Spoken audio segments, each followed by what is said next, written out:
Friends, గుత్తి వంకాయ కారం చేశానండి. సూపర్గా ఉంటుంది.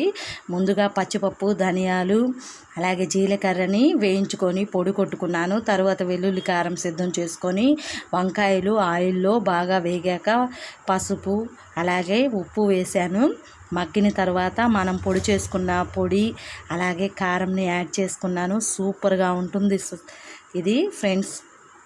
పప్పులోకి చాలా బాగుంటుంది. నాకైతే ఇప్పుడు నోట్లో నుంచి నీళ్ళు వస్తున్నాయి కదా. పాట ఉంది కదండి, ఈ జన్మమే రుచి చూడడానికి దొరికరా అని ఉంటుంది కదా.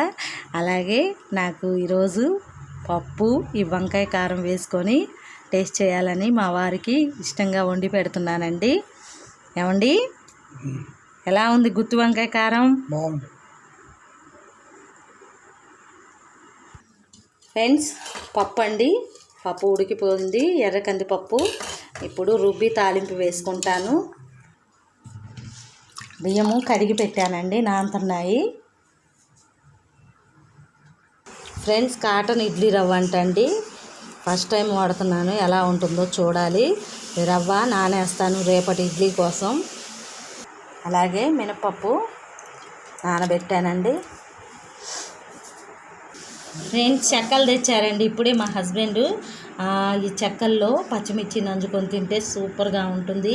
ఏమంటారు ఫ్రెండ్స్? మీకు కూడా నచ్చితే లైక్ చేయండి, షేర్ చేయండి, సబ్స్క్రైబ్ చేయండి అండి. నీ కొరకు ఒక సర్ప్రైజ్ చేద్దాం అనుకుంటాను ఇప్పుడు. ఏంటంటే నీకు గాజులు బాధపడిపోయినాయి కదా, అందుకని కొత్త గాజులు తెచ్చాను. అబ్బో, వేసుకొని చూడు ఎలా ఉన్నాయో నీకు. ఓకే, చూస్తా ఉండండి. బ్యాంగిల్స్ తెచ్చారా నా కోసం? అవును. ఓకే ఫ్రెండ్స్, నా కోసం బ్యాంగిల్స్ తెచ్చారంట మా హస్బెండ్. అబ్బో, ఏంటి ఈ కలరు? పైకి ఎత్తండి, వేసుకొని చూస్తాలే ఉండండి, మరి బాగుంటాయో లేవో.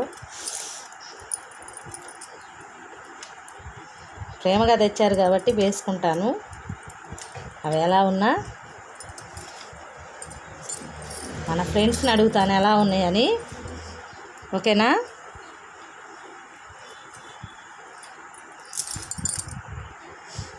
ఫ్రెండ్స్, మా హస్బెండ్ తెచ్చిన బ్యాంగిల్స్ నచ్చాయా ఫ్రెండ్స్? చెప్పండి. 50 రూపాయలు అన్నారు. నచ్చితే ఒక లైక్ చేయండి, షేర్ చేయండి.